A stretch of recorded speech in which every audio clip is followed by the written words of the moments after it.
the cup and the league all to be won.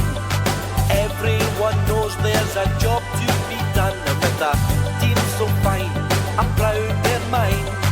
We'll be singing this song. For we're Arsenal family athletic, and now we are on song. For we're Arsenal family athletic, and we'll go marching on.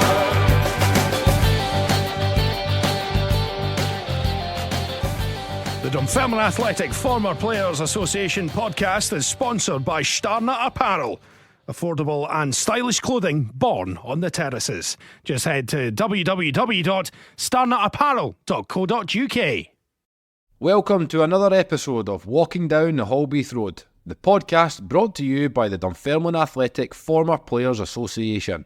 We're not just strolling down any road, we're walking down the iconic Holbeath Road, a pathway filled with memories, triumphs and the echoes of legendary players who've left their mark on the rich history of Dunfermline Athletic Football Club. I'm your host, Mikey Mokkiewicz, and on this latest episode, we speak to former player Alex Totten, a full-back who spent 4 years at the club during the halcyon days of the 1960s.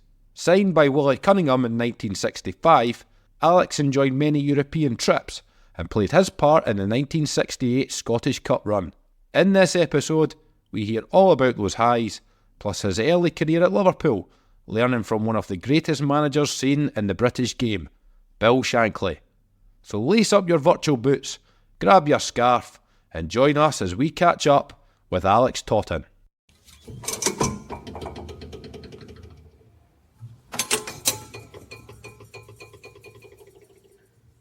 Alex, thanks for joining us on the podcast. How's your life?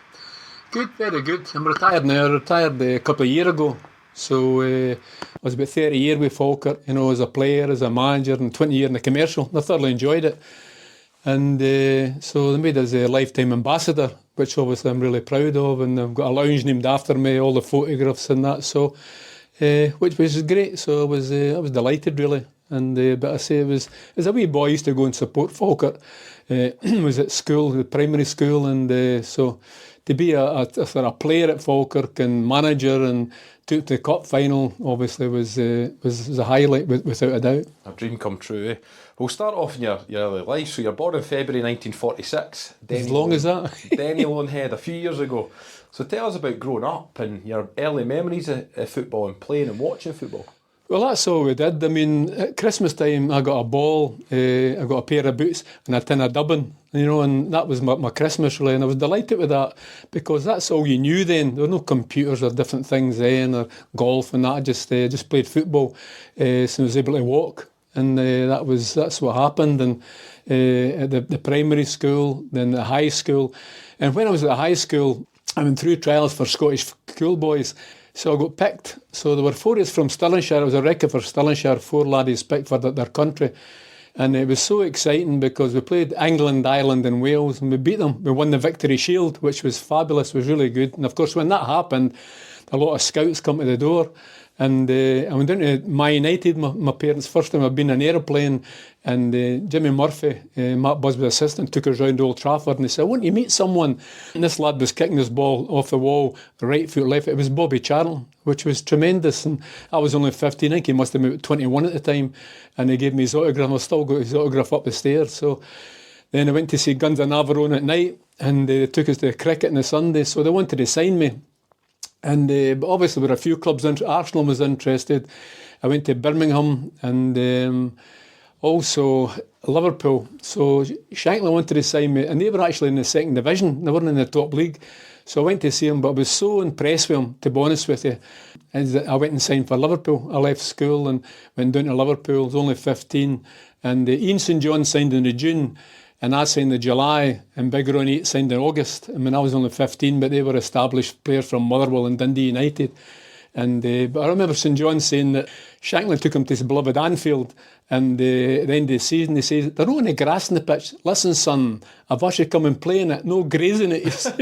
Typical Shanks. He was brilliant manager, but comical. And he was a great believer in taking young boys to big games. Tommy Smith and I were in the ground staff together. and Tommy became a Liverpool legend. We scored a winner in the European Cup final. But he took us to Highbury. It was Liverpool versus Arsenal at Highbury. Nothing each, minutes to go. And the ball came up. Big Ron Yates was going to clear it. But Tommy Lawrence, the goalkeeper, shouted at the ball, went right through his legs, right in the back of the net. Beat 1-0. So we were down quick to take the towels out for the boys coming in. And there's Shanks waiting on Tommy. Tommy came in, he says, "I'm sorry, boss." He says, "I should never open my legs. Listen, Tommy, son, I don't blame you for opening legs. I blame your mother for opening her legs." That's a really, really funny guy. And typical Shankly. That's right. And but Shanks was great. I mean, the thing, we used to strip at Anfield every morning and get the bus down to Melwood, their training ground, and you could sit beside anyone, whether it was Ian Callaghan, Ian St John, Roger Hunt, World Cup player. Everybody was the same. Everybody was treated the same. And that's what I enjoyed about Bill Shankly. I mean, I was there with Shankly and Joe Fagan, Bob Paisley, and eventually Ken Dalglish with great continuity. And of course, like I say, Bob Paisley took over from Shankly, was very successful. And of course, Joe Fagan took over for him, won a European Cup, so the continuity was tremendous. And I learned a great deal from every one of them. And it was great. And it was a great club, without a doubt. And as I said, we're going places, and it was right enough what he said. It really did. I mean, they took off, and it was fabulous. It was really great. And not only the football, but the music scene. I used to go and see the Beatles at the Cavern, and Cilla White, and Jimmy Tarbuck, and Freddie Starr, the Swinging Blue Jeans. So I remember somebody said years ago that the place to be early 60s was Liverpool. And it's true, not only the football team was emerging, but like I said, the music scene as well was great. And I was part of that.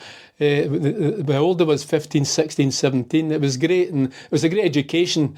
I was the only one, but to go away from home and learn, like to live, yourself, if you like, in digs. And I've got 2 grandkids, and I think of them 15, 16.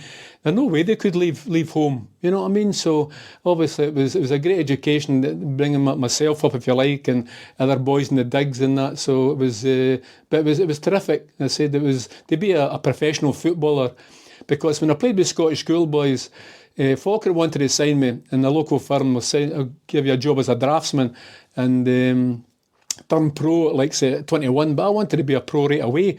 That was my ambition, to be a professional footballer, which I did, which was great. So, and the guys were in digs were tremendous boys as well. They were there a year before, so they knew all the ropes, and I learned a great deal for them. But it was, we only lived about 100 yards from the ground, because obviously we didn't have cars in these particular days, So although when I was 17, I went through my driving test at Liverpool. I took 12 lessons, and I put my Liverpool blazer on. I'm saying to myself, what if he's an Everton fan?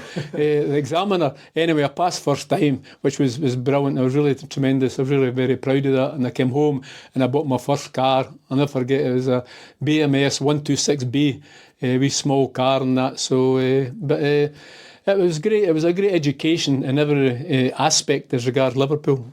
Brilliant. Staying on Liverpool, how did you cope? You mentioned it, going down there at 15. Did you get homesick, or did you settle into that city no problem? No, the very first night, there were 4 years in digs, and the 3 lads, Scottish lads, were there the year before me. And when I was taking my clothes out in my bag, tears coming down my face, and I'm saying, what am I doing here? 15 years of age. But again, I settled down, and they helped me to settle as well. And but initially it was quite hard, and I used to write letters twice a week to my mum and dad, send money home as well. And but I say, they helped me settle, and the football club as well. The people there were great, and everybody was treated the same way. And that's what I learned as management, and try and treat everybody the same. And I say to my grandkids, try and treat people you want, treat it yourself. It's as simple as that, And but I say everything about it was to learn about life, being there, and not only the football side of it, but to grow up. And but a great bunch of people that were Liverpool at that particular time. Amazing. You must look back just thinking, how lucky was I? It was like the peak time with the Beatles coming through and all the music scene, like you mentioned. Yeah. It must have been just like a dream. It was, without a doubt. Just not only the football side of it, I go to Melwood, the training ground, and every day we'd have a game, like say, it was the staff against the ground staff. And the staff always beat us. Shankly and Bob Paisley, Joe Fagan, Ruben Bennett, they always beat us every day. And but you learned all the time, which was great. And I remember, like say, if they had a home game on the Saturday, part and parcel of our job was to clean like the spine cop and that. And the amount of money we used to find was incredible.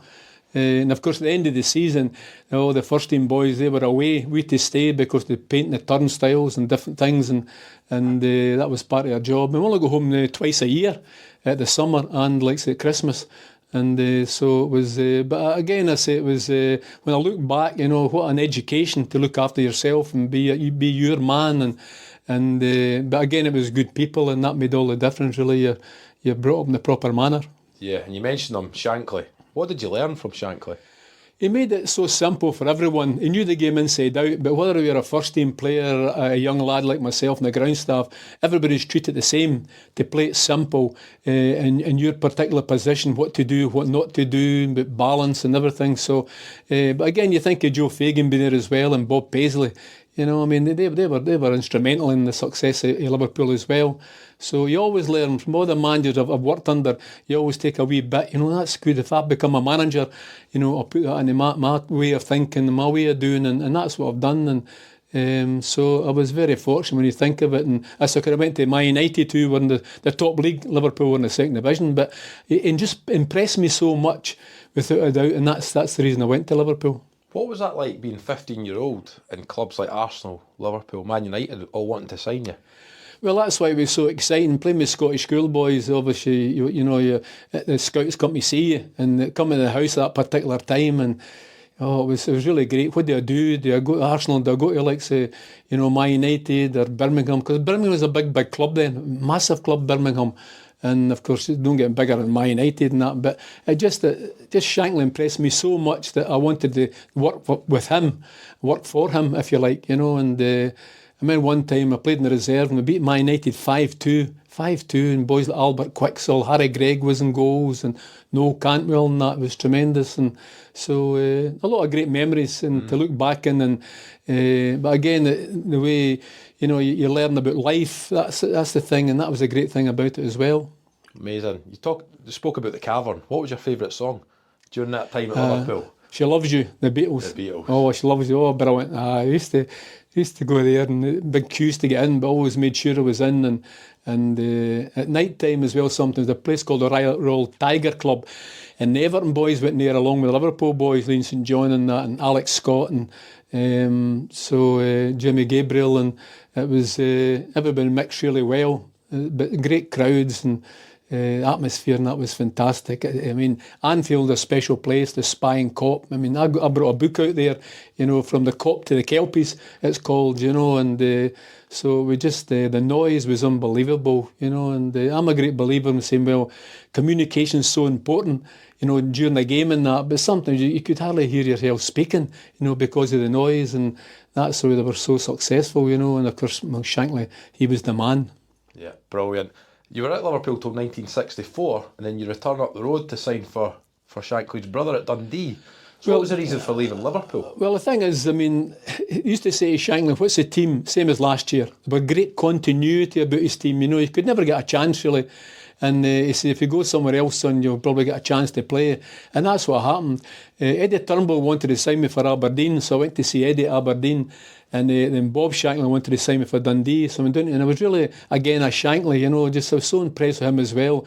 And there's not many men can say they played under the two Shanklys, which was great. And so I played about 4 reserve games. Then on a Wednesday night we played Motherwell, and Ali Donaldson made his debut, big goalkeeper. In fact, I was best man at Big Ali's wedding, going really well with him. Jokey Scott made a debut. We beat Motherwell 6-0. Then on the Saturday we played Rangers. And the Courier, the local paper, has got the young and the old, the young Alex Totten and Wally Henderson, the old, like say Bobby Shearer and Alan Gilzine. And there were 30,000 there that day. We beat them 4-1. Remember Jim Baxter came in and shouting to Hammy, Alec Hamilton, who played at Scotland with him, Hammy, £50 we beat you. But nobody took him on. And of course, £50 is a lot of money then. But we beat them 4-1. And I think at the gate, 30,000. If Dundee get about 6,000-7,000 now, they're delighted. How it's all changed, football, crowd-wise and that. So the next Saturday, I went to Dundee United, beat them 4-1. And I remember the paper, it says Dundee's merited win can be traced to that great defensive trio. It's Hamilton, Ryden and Totten, so really chuffed. So I enjoyed it. It was a good bunch of boys, because I went there, and, as you say, about 64, 65, but of course they won the league in about 63. And the boys were still there, Ian Ure, like the big Alan Gulzine and Alec Hamilton and Andy Penman and Hugh Robertson, of course, who went to Dunfermline with me, and so it was a good bunch of boys, but again, good team spirit, harmony, and people like Shankly, you can't help but learn from people like that. I mean, under the two of them, and Bob was a lot quieter, but again, he knew the game inside out, so once again, I was in digs at Dundee, and I just came home at the weekend, but it was a great, once again, you try to pick things up. You never stop learning all the time, but I enjoyed it. I must admit, it was a good club, Dundee, very good club, and they were the team in the Dundee era rather than Dundee United, so I think it was Jerry Kerr was manager at Dundee United that particular time, but I say it was, it was really good, and I say just once again, you're learning all the time. Brilliant. You mentioned Bill Shankly and Bob Shankly, obviously brothers. One was quieter than the other. What was the differences? Were they quite similar in terms of coaching and management, or were they totally No, they're different? very similar, but Bob was always speaking, Bill was always speaking all the time. You couldn't really shut him up, talk all the time, but good to listen to, because everything was excellent. And but Bob was a lot quieter, but again, he was very successful, because then he went to Hibs after Dundee, and a successful manager, and him and Jock Stein were great friends, and but it was an education, and I said before, when you're going along and you're learning all the time, and about football, about different people, and so that stood me in good stead, for later on in management. Brilliant. And then 9th April 1966, you get the chance to sign for Dunfermline. So what's your memories of how all that come about? It was Wally Cunningham phoned me, said, I'd like you to come down to Dunfermline, we're interested to sign you. So Hugh Robertson left Dundee at the same time, so we both signed for Dunfermline. And Dunfermline were a great club then as well, fantastic. And Wally was good to me, I must admit. And but the thing is, I was a fullback, but Dunfermline had probably one of the best fullbacks in Scotland, was Wally Callaghan and John Lunn. So I would fill in at times and that, but I still enjoyed it, and I was always involved with Wally Cunningham, and because I remember when I was going to Dunfermline in the car, Wally would be coming to Dunfermline. He was Falkirk. He was manager of Falkirk, and he would wave me down. You're going to come? I said, well, he's not going to let me go there now, because we're still in Europe, Dunfermline. So. But he always wanted me to come to Falkirk after signing for Dunfermline, and that's what happened. But Dunfermline was fantastic. I keep saying I had 6 senior clubs as a player. Undoubtedly, the happiest time was Dunfermline, because they were a great club. They're always in the first 4 in the league, the top league, and a great bunch of lads. You could go out with any guys, any night and have a good time. There are no cliques. They're all for each other, really. And I remember I made my European debut in Oslo with Alex Ferguson, and we won 3-1. And Fergie played that particular time as well. But it was great. I said, obviously won the Scottish Cup, and because the earlier rounds we played Aberdeen, and Farham says, I want you to look after Jinky Smith. He's a danger man in that. So I did. So it was at East End Park. It was packed, and we managed to beat them 2-1. And I always remember the Daily Mail the next morning says Totten subdues Smith, and that gave me a lot of pleasure reading that in the paper. And we won 2-1, which was great. And of course, the European games were great as well. And I remember one particular game at East End Park, and we played West Brom. And I was against Bobby Hope. But there again, you're talking about about 25,000 East End Park. The atmosphere was fantastic. A lot of people come from far and wide to come to the European games at Dunfermline. And I was against Bobby Hope. I'll never forget, he crossed the ball and somebody shouted, leave it. And I kicked it right in the stand. I turned around, who was behind me? Big Jeff Astle. I went, oh, thank goodness I did that. So, but 25,000 was great. Then all of a sudden we went down to the Hawthorns, and there were big screens up at Dunfermline to show the game. And went down there, and we beat them 1-0, which was tremendous. And I'm always meant to come back in the train. I mean, the atmosphere with the boys, and that was fantastic, really.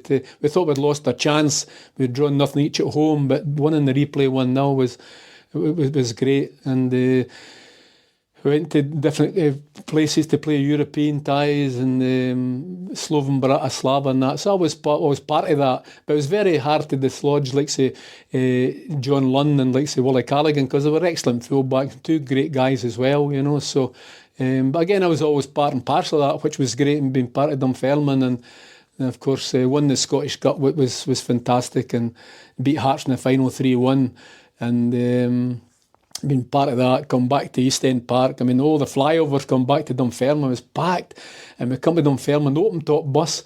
I thought the whole of Fife was there. It was incredible. It really was, and to win this, because that's how you go to win the cup, to bring the cup back. We beat Hearts 3-1. It was great. It was tremendous. It was great. Good bunch of boys, and I had a great time there, I must admit, you know, and obviously still friendly with Roy Barry and Bertie Payton. Bertie was my assistant at Dumbarton and also St Johnson, so we've always kept in touch, which is great, and I see them now and again, which is great. Brilliant, mate. Going back to when you signed, Hugh Robertson signed, yes, along with you from Dundee. What was Hugh like as a player? He's a great player. He was. I was a football manager for 22 years, but also had wingers, you know, wide men. You can't beat them really. And Hugh was outside left for Dundee. And he was a good, tricky player, quick, you know, and sharp, and he's a great character, Hugh, as well. He was brilliant. So I got on really well with him. And when I was at Kilmarnock, I made him scout. You know, he come from Dalry. He had a play, I think, at a pub in Dalry. So, but he was a good player, Hugh, he really was. You know, just give him the ball, and he would take men on, get the ball in, and intelligent player, a character as well. He lived in Dundee when he played with Dunfermline. So we both signed at the same time, which was good. And it was good to go to a club where somebody you know right away. And because I always remember, I just signed in that, and I remember Harry Melrose says, "Hope you're not a winger." I said, "No, don't worry, I'm a fullback." Harry was quite a character, Harry Melrose, you know. So, but it's a good bunch of boys. Like the clubs I was with before, there were a good bunch of boys at Dunfermline. Great lads. Again, you spoke about continuity at Liverpool. That Dunfermline team didn't really change over a 4, 5, 6 year period either, did it? No, it didn't. No, that's the thing. That's why, as I say, I played now and again, but it was hard to dislodge like the boys like Wally Callaghan and John Lunn. Of course, that time Farham says, "You look after Jinky Smith," so a different role for me in the middle of the park and that. But I enjoyed it. I mean, I'd play anywhere to play, but say just being part of partial of Dunfermline.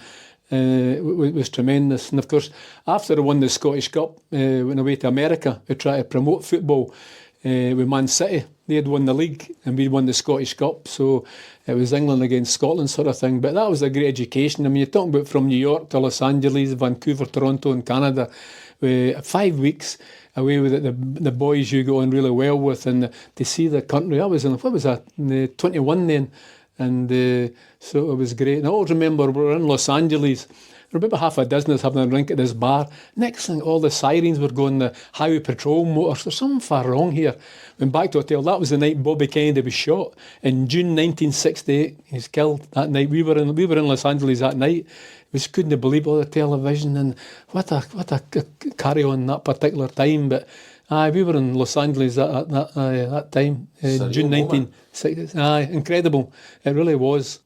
I say the thing is, when you're away with a bunch of lads for like say 4 or 5 weeks and that, you get to know them better. And that was part of the success of Dunfermline, was the team spirit, the harmony. They were great. They're all for each other. And we played Man City about 5 times. They never beat us. We drew. And I remember one time we won in penalties, and we won this massive big cup. And George Farham says, "We'll never get it in the hamper." So he bent the cup half. To get it in a bag.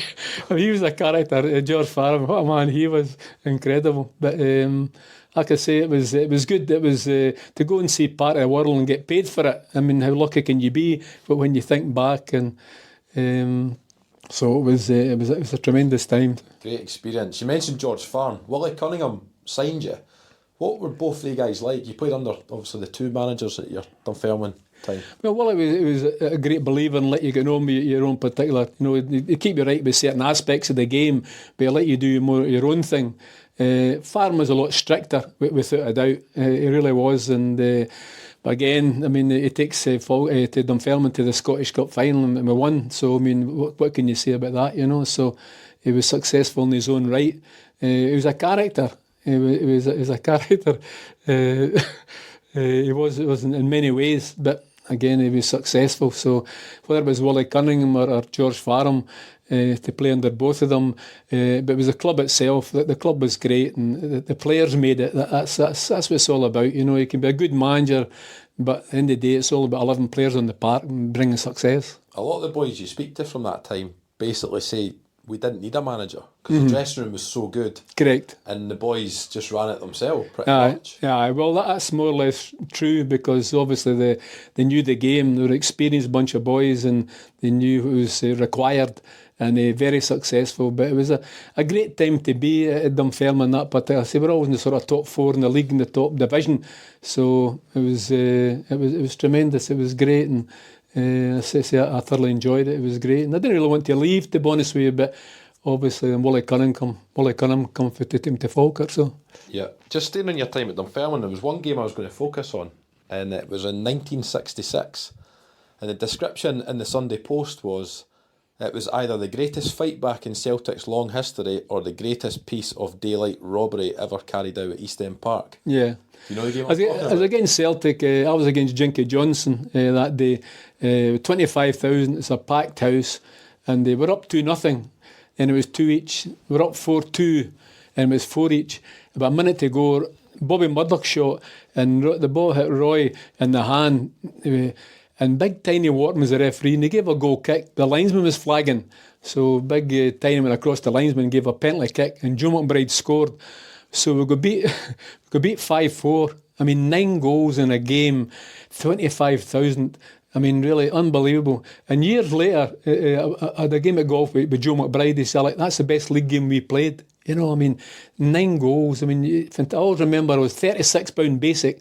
I was £100 to win that day. £100 was a lot of money that particular time. But I say I was against Jimmy Johnson. The thing, I played against Wally Henderson and, like, say, Jinky. Jinky beat you, but he wanted to beat you again. Wally Henderson with his pace, once he was past you, you never seen him again. So 2 different type of wingers, but again, very, very successful, both of them.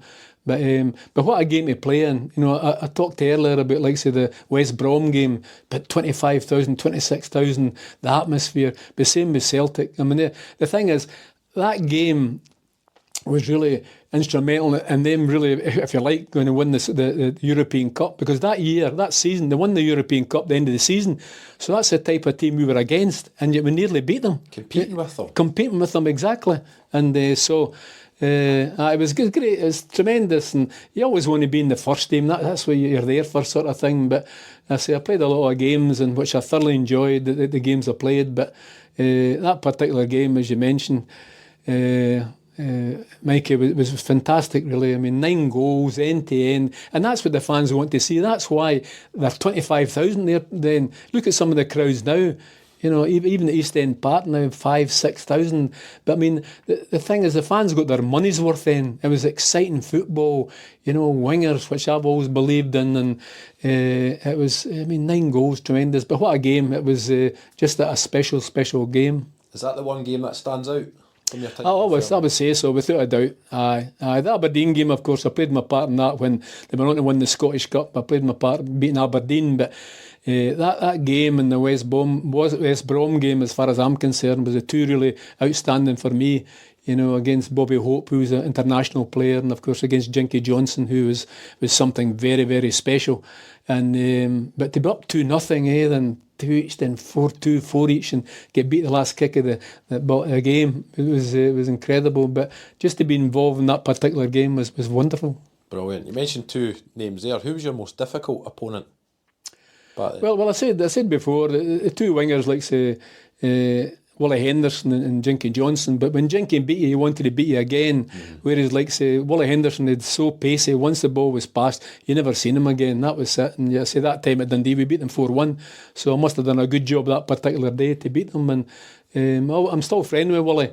I see Wally now and again, and he was a wonderful player as well. Like Jinky played with Scotland, and Alex Scott was a great winger with Rangers. And of course, Alex went to Everton, and then Wally took over.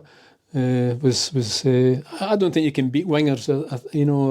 It's always been, I say, 22 years in management, always had wingers. Get the ball in the box, for the strikers and midfield men go in the box. So, good memories, Dunfermline, brilliant. Super. What's your thoughts on modern football now? Because a lot of managers don't play with wingers anymore, It's overlapping fullbacks. I don't believe in it, really. I think that wingers, if I was a manager again, I'd be saying to the scouts, look for wingers, get me wingers, and I don't think you can beat it, really. I think it's a successful way to play. But I say just that the modern game now, and always somebody says that Alf Ramsey was the first man to do away with wingers, and somebody says, no, not at all. He says, Bob O'Shea played with Rangers, he done away with wingers long before that. So, but no, I don't think you can beat it, in my estimation anyway, so if I was a manager again, I'd be saying to the scouts, look for wingers, look for wide men, and I think it's so successful. It's entertaining for the fans. They're paying their money. They want to watch that kind of football, don't they? Well, if you look at, say, even England at the moment, you talk about Man City, you talk about Arsenal, talk about Liverpool, they've got wingers, haven't they, wide men, and so you talk about maybe the three best managers at the moment in England, and they've proved to, to get wingers, to take men on, and it's successful.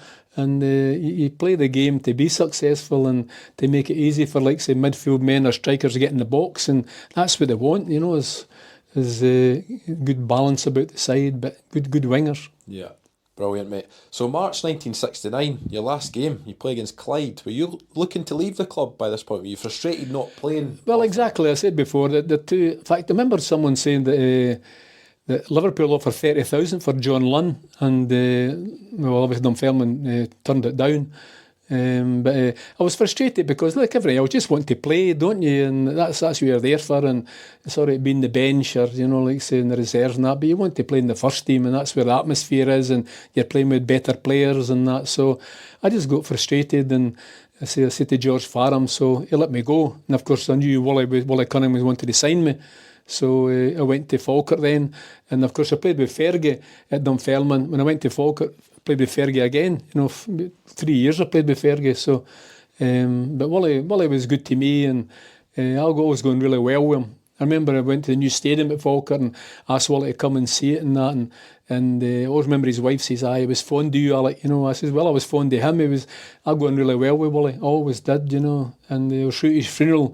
I remember that, and talking to his wife that day, and had a good rapport, good relationship with him, so I enjoyed working for him with both clubs, really, Falkirk and Dunfermline, Brilliant, Alex. Before we speak about going to Falkirk, just on reflection for your time at Dunfermline, so you played 43 games in total during your time. Who was the best player at the club, would you say? It's very difficult to say because, football, they've all got their part to play. You get Roy Barry, Roy was hard as nails, a brilliant defender.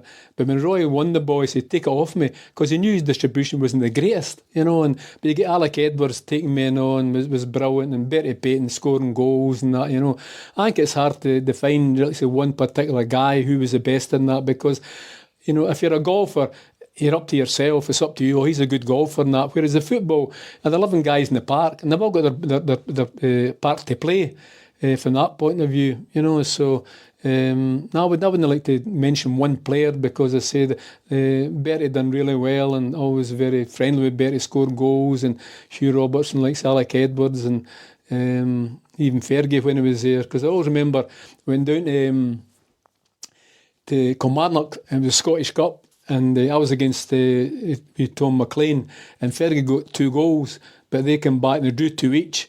So anyway, got him back at East End Park. Now Fergie was famous, of course, for scoring goals inside 18-yard box. And but that particular night, again, a brilliant crowd, and Fergie scored about a 25-yarder right in the top corner against Bobby Ferguson, who was a Kilmarnock goalkeeper. And we beat them 1-0. So we beat them 1-0 in the replay, which was great.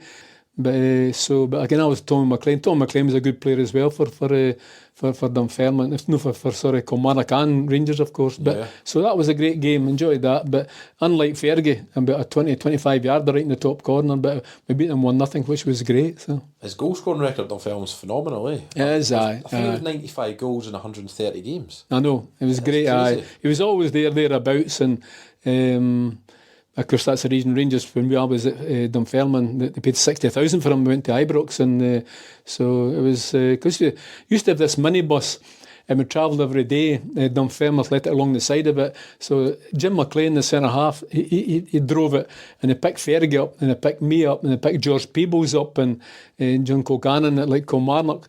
And so it was good fun. I mean, a good bunch of boys, and so I remember funny stories you can tell. I remember this time, this boy Paul Breslin, he signed from Queen's Park, and Fergie was at the L plates as a 4 Corsair.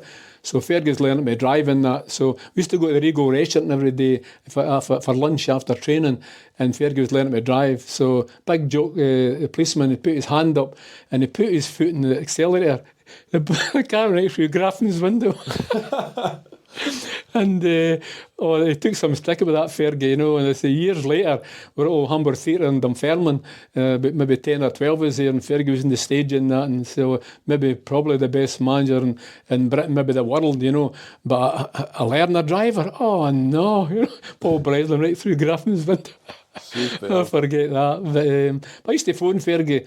I used to get him in the morning, 7:30 and that, early when he was a manager, and I used to get a Christmas card for him and Cathy, and so I always kept in touch, sort of thing. And I'll talk later about them, about St Johnstone when he brought my United up, you know. So tremendous. So you leave Dunfermline in 1969, and you join the team you supported as a laddie. Aye. 2 seasons at Falkirk. So what was that like? It was good. I enjoyed it. Willie signed me, so to go to a team you supported as a wee boy, which was great. It was something I really enjoyed. And I remember one particular game, we played Queen of the South, and we're down 3-0 the first 10 minutes, and Johnny Graham, our striker, scored 4 goals. We ended up beating them 7-5. What a game that was, you know. I mean, it was tremendous at Brockville. So I enjoyed it. And of course, Geordie Miller was there as well. It was a great dress room with Fergie, Geordie Miller, and Alex Scott come as well. So it was good. I enjoyed it, I must admit. So, but I'll be quite honest, I felt I was a better manager than as a player. That's my own estimation, you know. So, but I enjoyed my time, I say, with Falkirk. It was good. It was a good bunch of lads, and managed to score a few goals there. So, it was good. Brilliant. When you left Falkirk, you went to Queen of the South for a bit, and then Alloa, and that's when you start moving into the coaching. That's right. Did you always want to move into coaching? I did. Well, there was a boy called Hugh Wilson who was a manager at Alloa, and he made me the coach. And so I just had a hanker to be like, say, coaching or manager and that. So what happened then? Alloa was the worst team in Scotland. There were 38 clubs in Scotland. Alloa was the worst. They were 38th. And always mind big Dan McAlinden, who was the manager. Dan signed me, and Frank Connor. And he said, Alloa will always be Alloa. You know, so I'm going to prove different. And so I took over as manager. I got 11 free transfer players. We worked away. And the next season, we got promotion, which was tremendous. I remember we went up to Forfar, and we beat Forfar. They were a really good side then. Big Stuart Kennedy was in goal, Alec Ray, but Ian Smith got the only goal. And we got promotion with Alloa, which was fantastic, really, you know. So it was great. And so I enjoyed it there. I was there for about 5 or 6 years or something. I really enjoyed it. So I was enjoying it. And then all of a sudden, Falkirk come. Alloa were 6th in the first division, and Falkirk were bottom. So I took a chance, but I just felt, you know, there were more potential at Falkirk going back to a club who I supported. And so they were bottom of the league. And I signed Peter Houston. I signed Peter from Albion Rovers, because I always remember Eddie Moffat was the chairman, Malcolm Allen was the vice chairman. I said, what's that going to cost? I said, £10,000. He says, right. He says, we'll give you the money ourselves, you know. So I signed Peter. In his first game, he scored 2 great goals, and that was him. Ended up with Ginger God. And of course, I signed Kevin McAllister, who was a tremendous signing for me from Camlin Juniors. And we played Leeds United pre-season. It was against Eddie Gray, who played with Scotland. He destroyed them. Oh, my goodness. Frankie Gray was the manager. And Eddie Gray was the manager. And after the game, he said, I'd put him up in the air. I said, no, you wouldn't have got him. It was tremendous. It was great. So I went there in November 82. And I left in November 83. And we're sitting second top. And the reason I left is because I went to Glasgow Rangers. I got a phone call and the Friday morning, Jock Wallace here, son, I want you to come to Rangers as my assistant. I'm going to Aberdeen tomorrow. He says, if you keep it quiet, I'll phone you Monday. So on the Saturday we played Clyde at Brockville, and Craigie Brown was manager of Clyde. And the chairman says, can I see a minute? I'm saying, how does he know? But he didn't. He says, listen, that's the Motherwell chairman on the phone. He says, I want to speak to you. I said, well, it's only manners. I'll go and speak to them. So I went through the Coatbridge Hotel on the Monday night. And says, Alec, we want you here as manager. We want to offer you a 5-year contract. We've had so many managers here between Jock Wallace leaving, Davy Hay, Roger Hind, Ali MacLeod, Dean St John, want continuity. Want you a 5-year contract. It was a brilliant contract. And I phoned him on the Wednesday, thanked him most sincerely, and I turned it down. You probably know why in the next few days. So to be at Rangers for 4 o'clock on the Friday, I went there and the commissioner says, Mr. Wallace is waiting you at the top of the marble staircase. So I met Big Jock. He says, come on, great to see you, son. You're now a Ranger. Come on, meet the directors, Wally Waddle, Ray Simpson, boys like that, which was fantastic. It was great. And the Saturday I played Dundee United. And Big Jock says, come on, the twos are walking out. And I was a bit shy sort of thing. Big Jock with a hand up in the air and a fist up in the air and walking behind them. And they met the boys for the first time, David Cooper and Big Peter McCloy and Bobby Russell, all the boys, Alec McCoy, you know, so... We are Flow Digital Pharmacy, and we are proud to sponsor the Walking Down the Holbeath Road podcast. Our easy-to-use app is a convenient way to access your NHS prescription medication, and our team of trained pharmacists are helping thousands of people to access the support and medication they need. If you're registered with a GP who's based in England, you can use the Flow app to securely and conveniently send them NHS medication requests and arrange delivery to a location of your choice at a time that suits you. This means you can avoid the hassle of contacting your GP and making unnecessary round trips to eventually collect your prescription. Find out more at weareflow, spelled PHLO, that's weareflow.com. And that was it. So that was me at Rangers, and I remember then Tom McLean, he left Morton, went to Motherwell. You know, he got the job as Motherwell, and very successful he was, Tommy at Motherwell, you know, so, but I've no regrets at all. I could have went to Motherwell as my own man, but I wanted, to go to Rangers was tremendous. I mean, I was only part-time at Falkirk, that's the thing, you know, so, but to be there, it was great. And I remember the first training session, Big Jock said, you take it. And you've got Jimmy Nichol, who's ex-Dunfermline boy as well, like, you know, and Robert Pritz and John McClellan, David Cooper, you know, like night and day, really, you know. I mean, great respect to Falkirk boys. We're all part-time, but they were full-time, and international players. It was great. And I always remember we beat Celtic in the cup final 3-2. Ali McCoy's got a hat-trick, and we went away a world tour then, went away to Australia, New Zealand, America and Canada.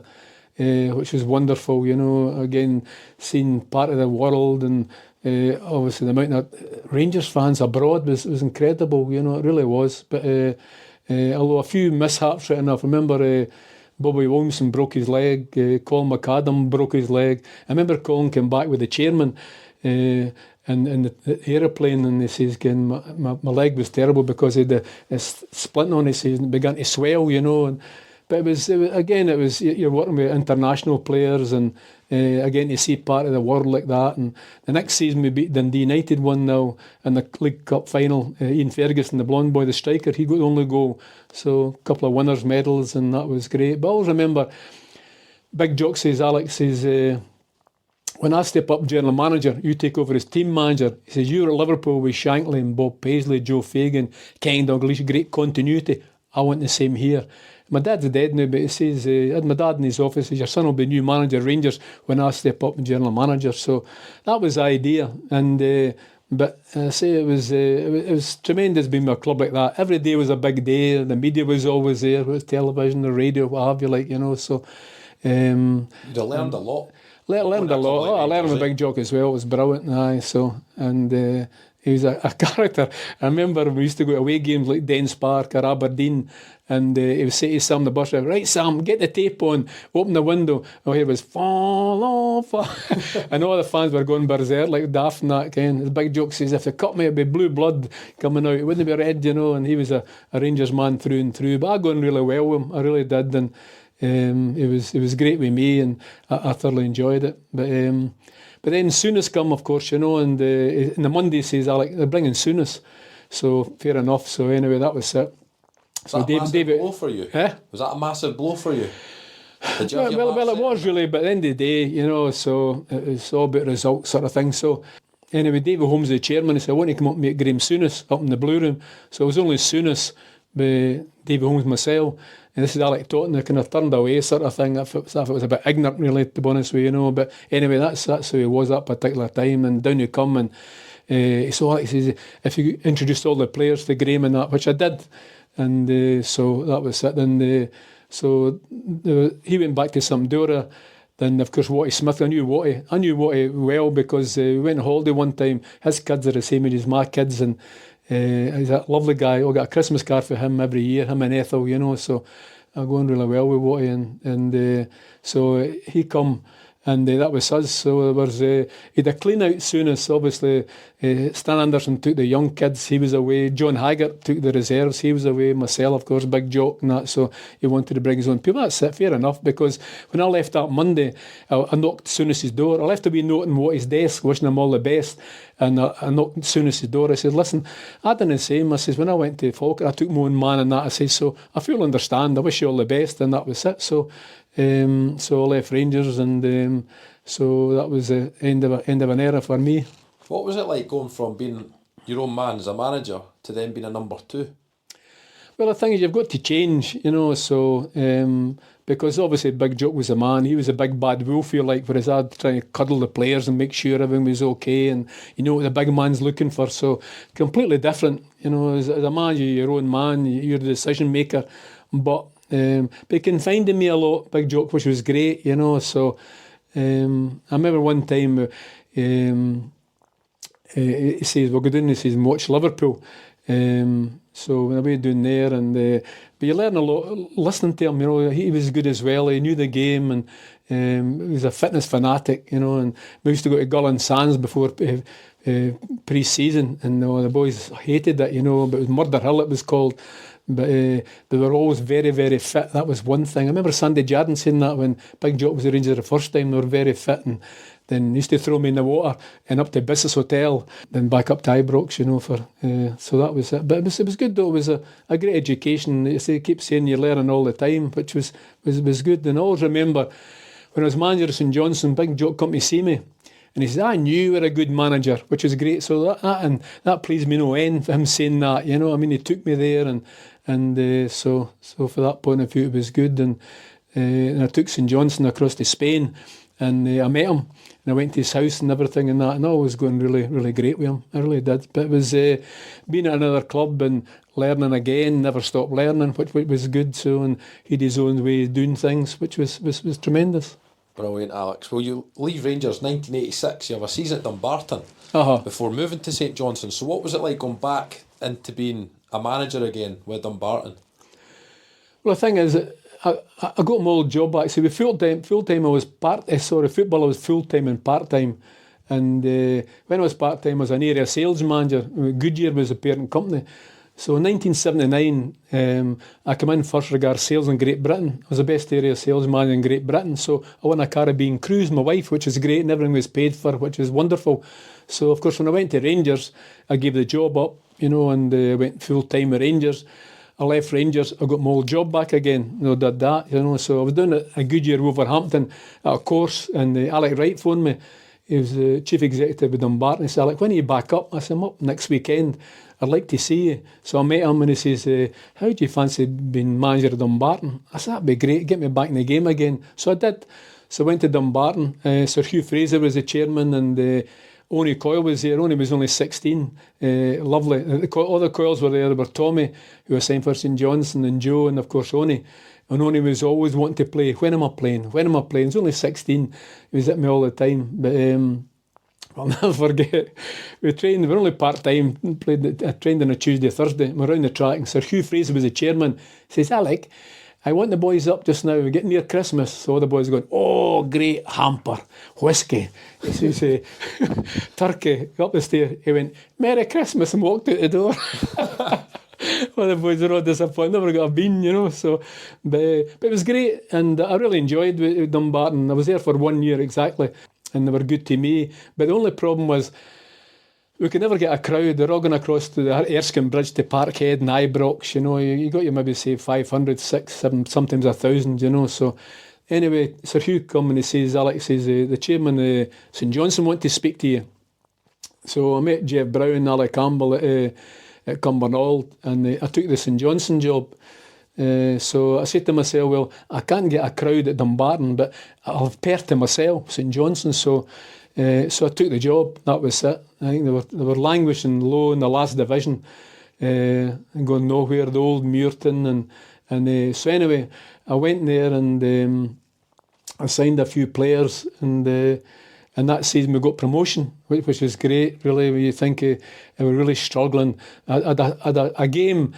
A friendly game, and I freed 11 players, and I got my own players in, started from scratch, because obviously the boys were there, they weren't doing well, so I had to do something. So I brought new players in, and like Tommy Cole, for example, from Dumbarton, and it was they done really, really well for me. I got by Roddy Grant from Cowdenbeath. It was a great success at St Johnstone, you know, and Paul Cherry.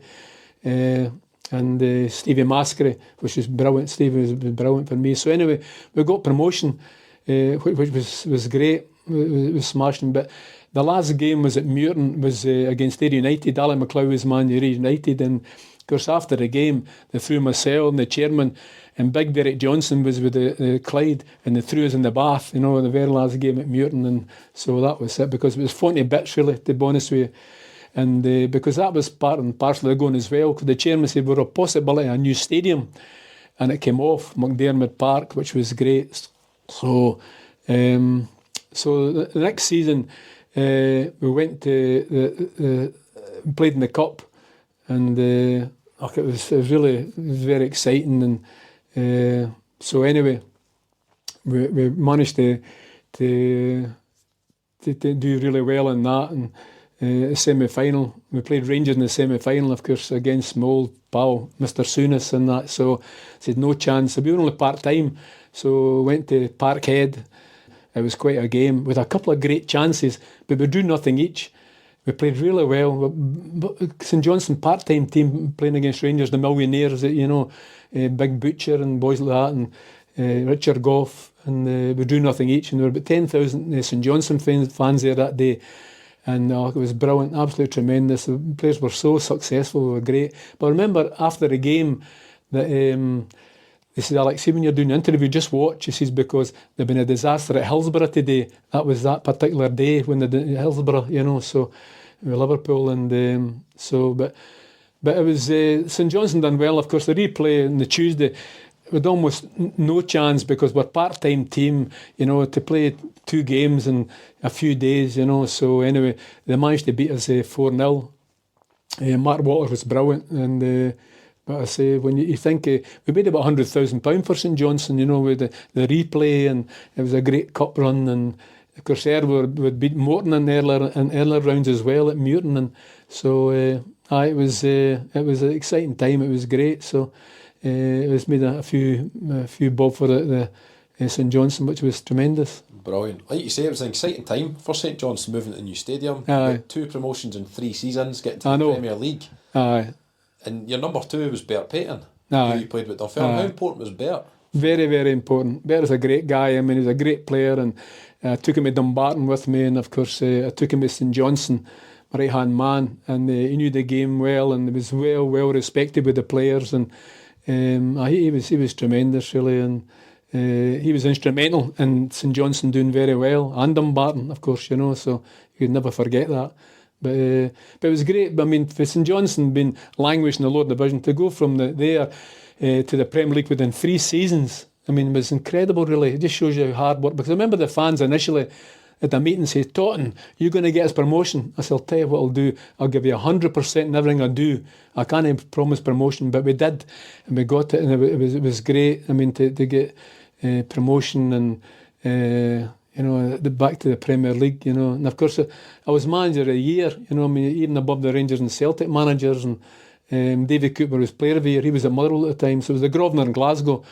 And I was so proud, and I remember I stood up and Jeff Brown was sitting next to Billy McNeil. I said, wasn't it for Jeff Brown there'd be no St Johnson, because he paid money to save St Johnson. And I said, I'm sure if Mr Shankly's looking down today, he'd be quite proud of me, being manager of the year, you know. So it was great. It was a great time at St Johnson that particular time. And I remember we signed big Sergei Boltacha, big Russian player. What a player he was. So the three in the boardroom, the chairman, big Sergei and I, and so half an hour negotiating a signing on fee, half an hour negotiating, like, say, wages. And he says, one more thing, I want a car. So I'm looking at the chairman, he's looking at me, it's probably Mercedes. I'd like a ladder. I said, money would you like, Sergei? he'd drive a personal ladder. So he was, but he was a great player. He was brilliant. Him and big John Ingalls, 2 centre halves, were great. And of course, I signed with Alan Moore from Hearts.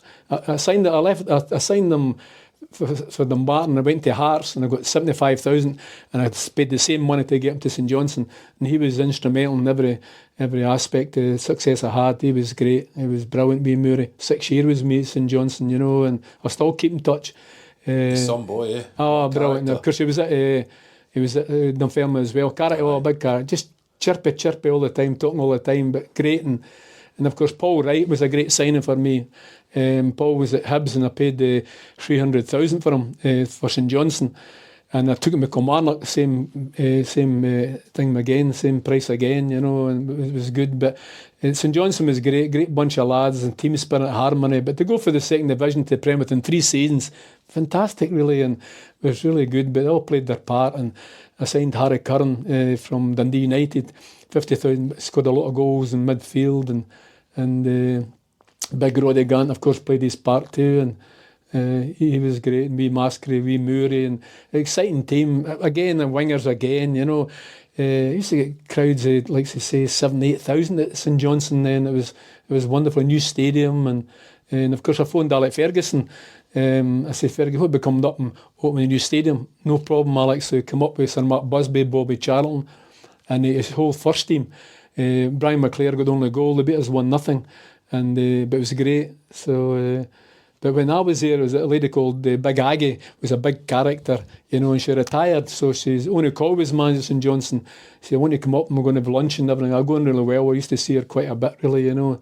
So there was another lady there when Fergie was there, and after we played that night, Fergie stopped the bus, all the superstars in the bus, he's in talking to the lady who was the tail lady at that particular time, you know, and so it just shows you Fergie right down to earth. It was great for that point of view, you know. So but great memories of St Johnson. It was tremendous. And I remember one day in particular, we beat Aberdeen 5-0. Alex Smith was manager of Aberdeen, and I remember Rod Thingman, the television guy, says St Johnson 5, Aberdeen 0. I will repeat, St Johnson 5, Aberdeen 0. You know, which was scalp at that time. So Aberdeen were still strong at that point, weren't they? Aye, it was. I meant to say earlier on, we're talking about, like, say, I was at Falkirk as manager, and a boy called Martin Sisman come to see me. He says, Alex, how you doing? Fine, wee Blair. How do you fancy coming to Dunfermline? I said, well, I'm really quite happy at Falkirk. I support him as a wee boy, blah, blah, blah. So anyway, he came back on the Friday again. He said, Alex says, you know, you're a player with Dunfermline, you were popular there. You know, what become his manager? I said, but you've got a manager, Tam Forsyth. No, he's leaving on Monday. I mean, so I knew before Tam was leaving. I went to the coaching course in Largs. Tam was my roommate, and I knew he was leaving on Monday and asked me to go. And so obviously I didn't go. And when I think back to Alloa as well, Wally Orman wanted me to go to Hearts. Can I come through and see me, Alex? Okay. Because Bertie was at Hearts and Bertie left. And so I went through to see him, and he said, let you come as my assistant. And I says, what, a contract? No. I said, I've got a contract. I said, but that's no safeguarding me. I have a good job. I said, and I'm not going to come. So I didn't go.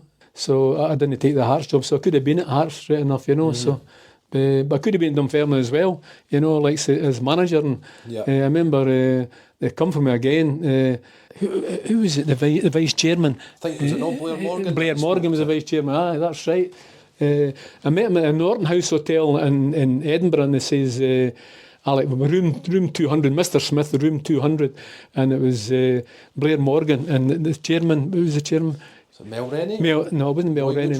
No, who was it? Woodrow. Woodrow, that was it. Says Alex, says, we'd like you to come as manager and that, you know. He says, because Jokey Scott's just left, you know, and my contract, no, I can't give you a contract because they took us for a lot of money. I said, I don't get a contract, I'm not coming, so I didn't come. Then all of a sudden, so I could have been Dunfermline twice, you know what I mean? So as manager, and which I probably thoroughly enjoyed, but I said I was asked twice to become back in Dunfermline, you know. So from that point of view, but it's amazing football. You think back to certain things that happened, and but you see the Alex St Johnstone, it was great for me, and I done a real turn for them, you know, to the second division, the Premier within 3 seasons. It was great, and good bunch of lads again, and that's what it's all about, you know. It's the right team spirit and harmony, and I've always tried to instill that into the players I've had from that point of view, you know. So yeah, come 92, you leave St Johnstone. What was the story behind you leaving? Well, just chairman, with 1 defeat in 8 games. We played Hearts on the Saturday, drew 1 each, and he came in, and I always remember Big Aggie says, the tea lady says, he says, listen, Gaffer, he says, Elaine's expecting. There's a wee girl in the office. Oh, great, chuffed a bit, that's great, you know. Then Jeff Brown came in, sighing, and I said, something far wrong with him. He said, I just feel, he says, we need a change. Need a change? I said, we're lying 7th in the Premier League. We're 1 defeat in 8 games, and so anyway, he wanted a change. So I said to Jim Peacock, the physio, I says, go and get my stuff, a black bag. What for? I says, see the photographs, I'm taking them down. I've just been sacked. Nah, you're kidding. I've just been sacked. So I'm going to get the boys in the dressing room. So the boys in the dressing room, and I went through. I says, listen, boys, you've done a brilliant job for me, tremendous. I can't praise you high enough. I says, but the chairman just sacked us. What? So I go through to my room, next thing, who's through but Alan Moore, I says, Nandy Rhodes, like the goalkeeper, like say, Mark Traynor, and everything. Says, I bet that was that big so-and-so McClelland, you know, and unknown to me, he was going behind my back. First time ever happened to me, and my assistant going behind my back. So anyway, I came home that day, and Chick Young was at the front door with the BBC, all the papers and everything. My phone never stopped for about 3 days. I got about 400 letters from people all over Scotland, which was quite incredible, really.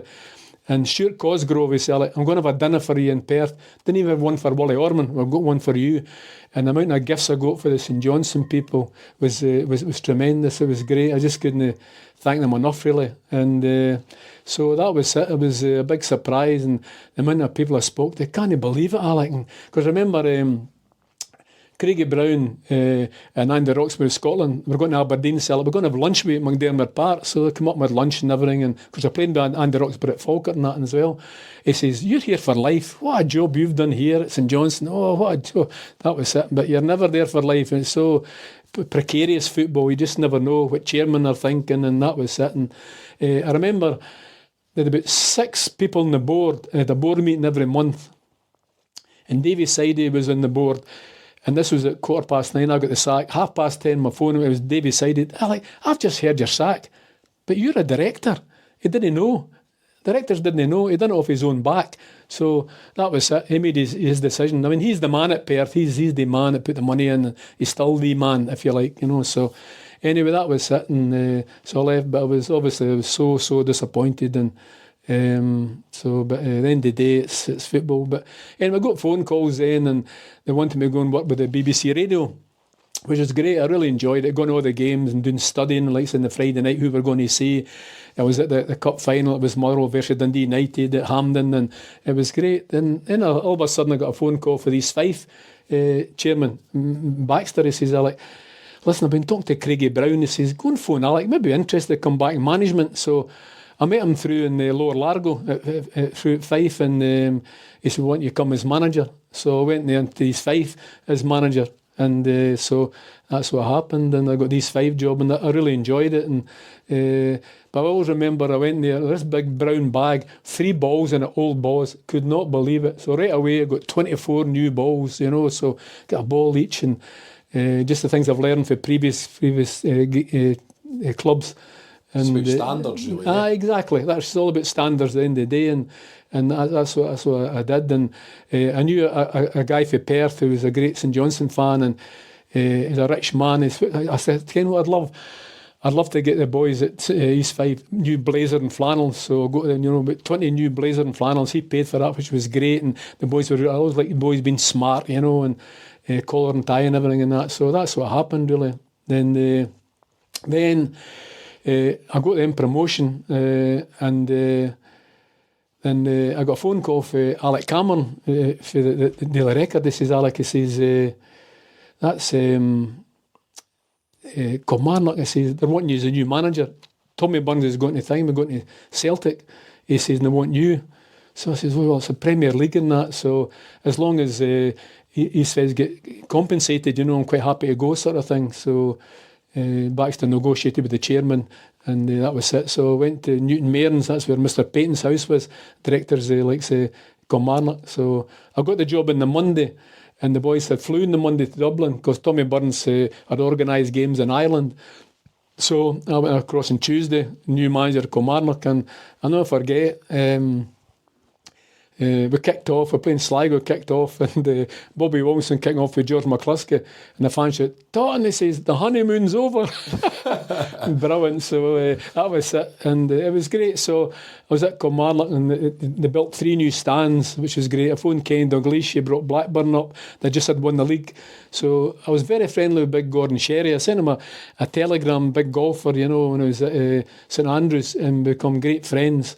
So, and they played the Masters. But anyway, I said, what we'll do is we'll get Blackburn to line up in Kilmarnock. We'll get Gordon to walk out. There's about maybe say 16, 17,000 there. And Gordon said, I've just played the Open at St Andrews. I played like the Masters. That's the biggest thrill in my life, walking out there in front of my club.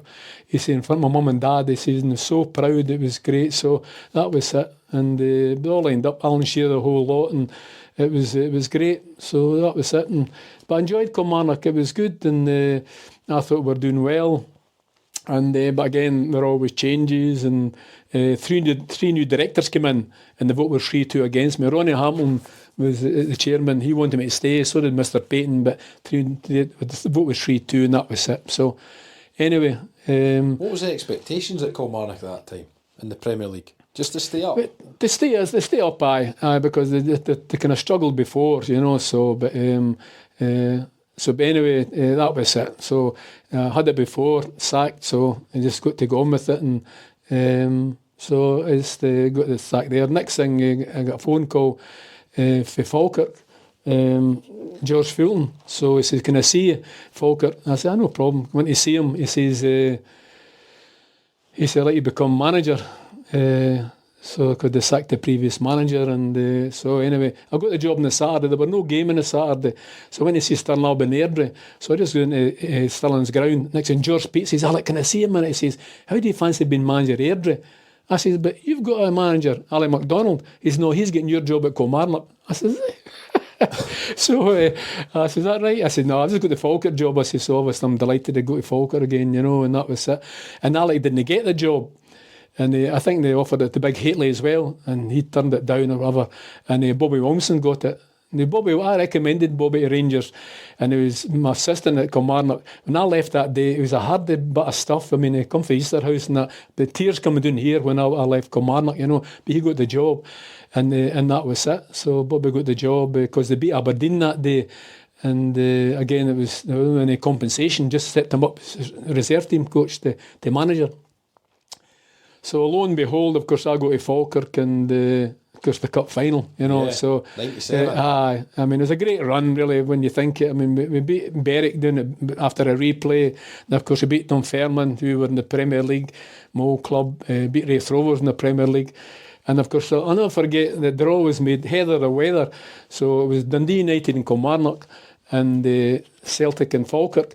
And so anyway, she's drawn it. It says Falkirk versus Celtic. I went, oh my goodness, you know, it's going to be a tough game, you know that. So anyway, it was the queues for tickets and everything was unbelievable. It was fantastic. But I don't know, kind of maybe 20,000 Falkirk fans there, and so it was, but it was incredible. So anyway, we played Celtic, and on the Saturday, I think there were 50,000 there, and of course Celtic were red hot favourites. They had the Canio, the Andreas Thom, or Richard Cadet, you know, they're a good side, really good side.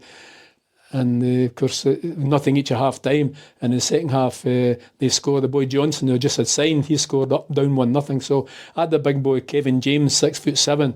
I put Kevin up front, and nothing to lose, And James McGowan, the right back with the ball, crossed it, and big Kevin bulleted in with a header. One each in the Falkirk fans are going berserk, one each, unbelievable.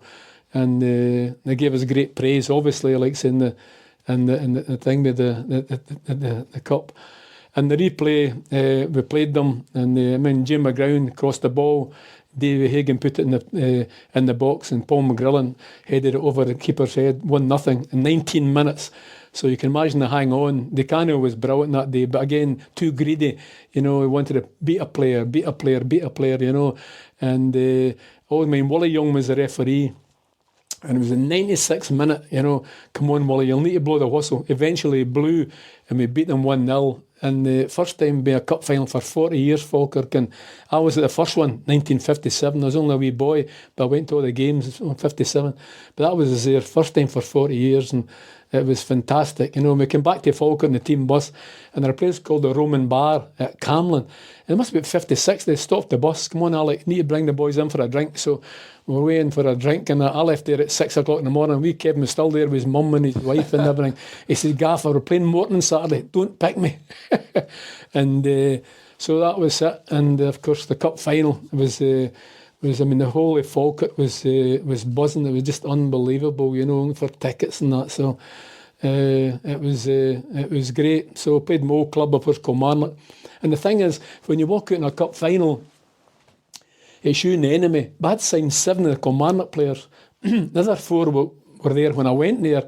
Bobby hadn't signed a player, Bobby Williamson, I'd signed them all. And you're walking out and they're going, aye Alec, it's strange. And in the atmosphere, because what happened was, I was thinking we were in the Falkirk Tartan, a kilt, and I took wee Kevin in my office, Kevin, I said, Gaffer, he says that the fans would love it. So anyway, Jock Brown was the commentator. I said to Jock, I'll give you a good mention, Alec, coming out the tunnel. Alex Totten was splendid in the Falkirk Tartan. And still a bit apprehensive, and we went to a hotel in Falkirk, and Big Andy says, Gaffer, you're looking $1 million with a kilt on, so great. So I walked out there and really proud sort of thing, taking your team out a cup final, which was great. It was a brilliant day, brilliant occasion, and lo and behold, who got the only goal was Paul Wright, who had signed, of course, So, and the final whistle went, and he came right across to me and put his arm around about us, gave us a cuddle, so didn't even go to Bobby. And that next season, it was Kilmarnock versus Celtic, and a profile of Paul Wright. Everyone knew that was Alex Totten's team, So I suppose it was, but at the end of the day, it was Bobby was the manager. But we came back to Falkirk, open top bus, and there were thousands there. Oh my goodness, It reminded me of Dunfermline when we won the cup, It was great, it brought back memories and that. So, and obviously I was very proud of it. But the thing is, you go to a final for one thing only, to win, and we didn't. So, and the thing is, we scored a goal, and I still to this day think it was a good goal. Neil Oliver scored a goal, and Coyce said on television, he says it was a good goal, but Sandy Roy, the linesman, put his flag up, offside. And to this day, I still feel if VAR had been there then, that goal would have stood, So because the last Bobby took his 2 strikers off, and the last 10, 15 minutes off Falkirk, after attack after attack, So obviously it was a very proud day, but at the end of the day we didn't win the cup. But the good thing is, all the fans stayed. Normally at empties, stayed, and they gave Kilmarnock, a good ovation and that, clapping and that.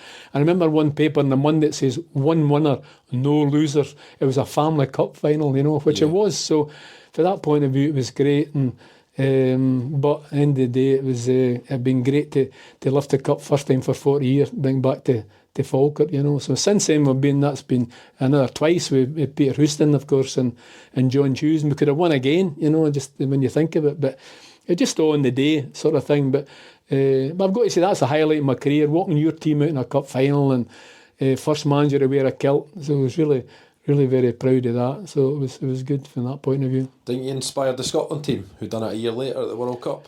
That's right. Because my son went to France and he had a kilt on, so he went there, and but I remember Queen of South went to the cup final, and Roy and Alexander wore a kilt. And but I was the first manager to wear a kilt, and I was really, really proud of that. But it was a tremendous build-up, you know. I mean, to beat the teams, our team, Dunfermline and Wraith Rovers and Celtic over 2 games in Glasgow. My God, you know, was incredible. But it was a tremendous particular time in the Falkirk history, if you like, you know. Brilliant. So you were at Falkirk till 2002.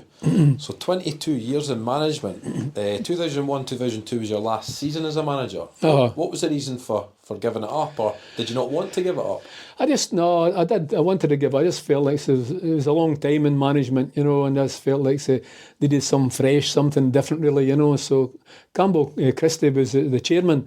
So I had a board meeting, and I says, I'm going to finish, you know. I feel I've done my bit, and you know. So anyway, he met me the next day. He says, "What about staying on, Alec?" He says, "And can you're so well known in the area and that, you know." And so that's what I did, you know. So director of football for a wee while, and in the commercial. So for 20 years, you know, I done the commercial, which I thoroughly enjoyed. Used to have 2 dinners a year. Golf day always sold out, dinner sold out, so I made a lot of money for Falkirk. The sponsorship, the advertising, I enjoyed that because obviously I knew everybody in the Falkirk area, and everybody was really good to me and good to the club. So, which was great for that point of view, and I enjoyed it. So I retired a couple of years ago, but I said before, I still go and watch Falkirk, more or less the home games now, not so much the away games. I mean, I've been going to football since I was 15 years of age, about 60 years, you know, every Saturday, miss weddings and everything. Whereas now, I'm quite happy to go and watch the team, and hopefully this season we'll get promotion.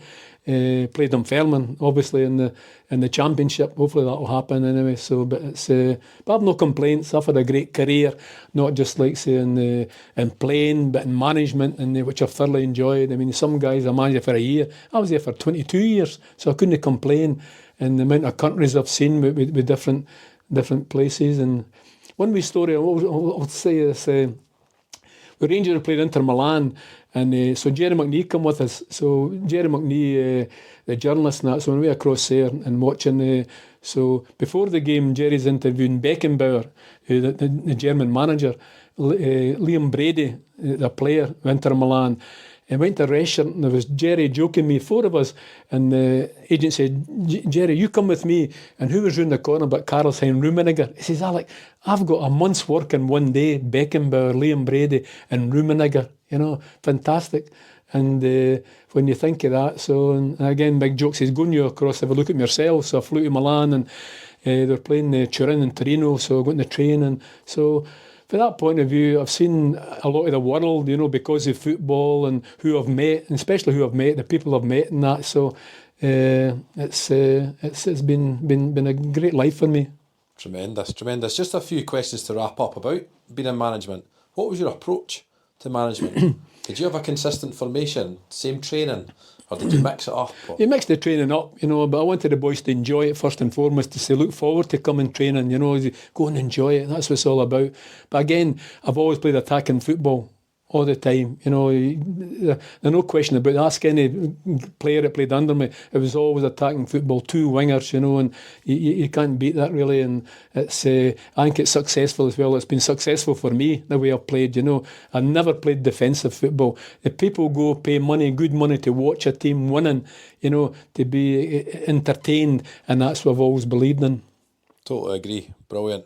What were you like after a defeat? Were you the type of guy that would take that home with you, and the silent treatment? And obviously I didn't take defeat very well, as you probably know, but when I come home, my wife never went to games. My wife's been at 2 cup finals, that's all. So it's no case of, she's at the game and like, so he said this, he said that. I never got that, so I could close my front door and that was it. But of course, you never forget, you're always thinking about it, you know, journalist's phone or a scout's phone about this player, that player, you know, so you never get away from it really when you're in management. And so from that point of view, but I say I've thoroughly enjoyed it. Brilliant. If you were a manager today and you had unlimited funds, what one player would you sign for your club that plays today? Messi. Messi. Aye. Different class. Who's the best player you managed throughout your career? It's very hard to say, to be honest with you. You know, I signed a lot of good players, I feel. You know, it was good. I mean, you talk about Alan Moore, who was at the... Moore was a great signing for me. because he was at Dumbarton and I sold him my Hearts.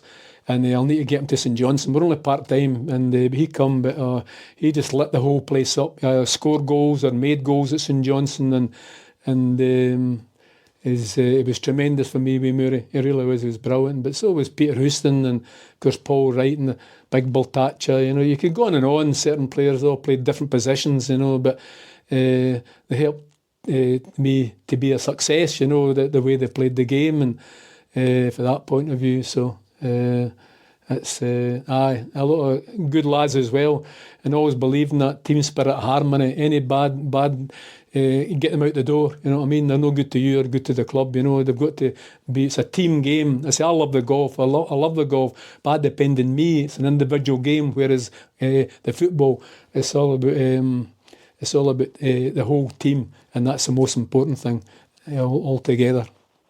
Who's the one player you tried to sign but it didn't quite happen, that you maybe think that's the one that got away? Is there any names that stand out? Adoni Coyle as a player at Dumbarton. He was only 16, and I signed his brother Tommy for 10,000 for St Johnstone. Tommy's a good player for me, but when he says, Gaffer, he says, I have a chance of going to Clydebank. Do you think I should go? If I go, what will I ask for? I said, I think you should go, because the Steedmans, I says, if you do well, they'll sell you.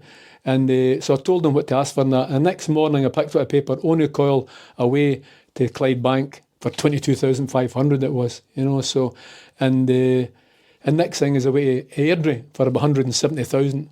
Now, I could have took on it, or I should have took on it to St Johnstone, but he was only 16, 17, you know what I mean? So that was one player I would say really stands out, you know, that I should have signed, really, to be honest, because irrespective of where he went, he scored goals. Everywhere he went, he scored goals, you know, so, and a good lad as well. And I tried to sign him twice for Kilmarnock. I mean, he was at Bolton. I went down to see Bruce Rear and tried to sign him, but obviously I looked for too much money and I couldn't afford them, so I signed him, but I should have signed him initially, certainly. Nice one. Good player. What's your thoughts on football management today? I think it's all changed now. I think the players they have a lot of say, you know, and if I've got a player, for example, at Chelsea and he's in £200,000 a week, he's not playing, you know, is he really trying? Does he really make a difference? Because, like, say, you know, he's got his money anyway, you know, whereas, like, say, when I played in that, you had to win to get a bonus to make good money for your mortgage and so on.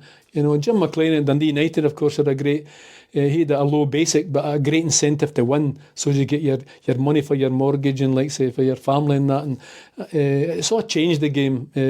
I think I'd struggle to be a manager now, to be honest with you, you know, so, because I would say that I ruled the roost as a manager. I was the boss.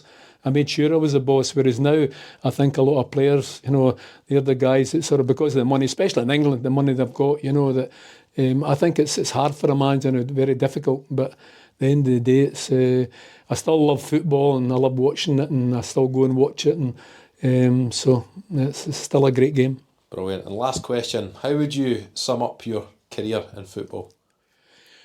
How I would sum up really is that I've thoroughly enjoyed it. Enjoyed it as a player, with the clubs I've been with the people I've been with, and as a player, which was great. And I said earlier, the most enjoyable time as a player was at Dunfermline.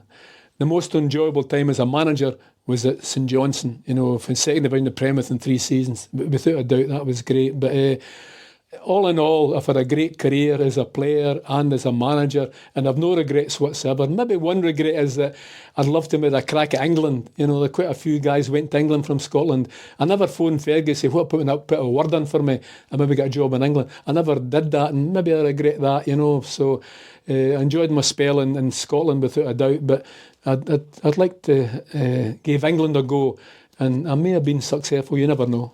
Never know. Well, Alex, it's been great catching up, and hopefully see you at East End Park soon. I'm going there next Saturday, Mikey. Thank you very much. Thanks for coming. Good man. Thanks for your time. Appreciate it. Thank you. Thank you for listening. Remember to subscribe to this podcast, which is available on all podcast platforms such as Apple iTunes, Spotify and Google. As always, thank you to our guest on this episode of Walking Down the Holbeath Road. This podcast was produced by Jan Motkiewicz and music supplied by Stuart Dusty Miller. We look forward to speaking to another former Pa in the next episode. Thank you.